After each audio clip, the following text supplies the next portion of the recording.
साथियों, आप लोग ब्रिटिश भारत, मुगल काल और दिल्ली सल्तनत के बारे में तो बहुत जानकारी रखते हैं, लेकिन आज हम प्राचीन भारत के उस राजवंश के बारे में बताऊंगा जिसने न केवल भारत बल्कि ईरान और अफगानिस्तान तक राज किया है। उसी का नाम है चंद्रगुप्त मौर्य।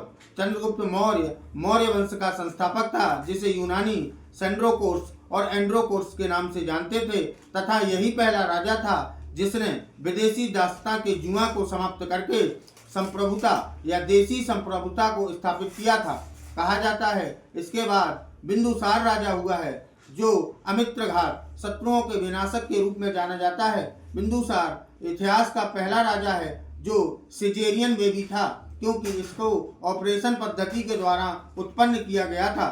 बिंदुसार के दरबार में जब विदेशी व्यक्ति आया तो उससे उन्होंने, कहा जाता है, सूखी अंजीर, अंगूरी मदिरा और एक सोफिस्ट की मांग की थी, जिसमें सोफिस्ट की मांग को पूरा नहीं किया गया और सूखी अंजीर और अंगूरी मदिरा को उनको दे दिया गया।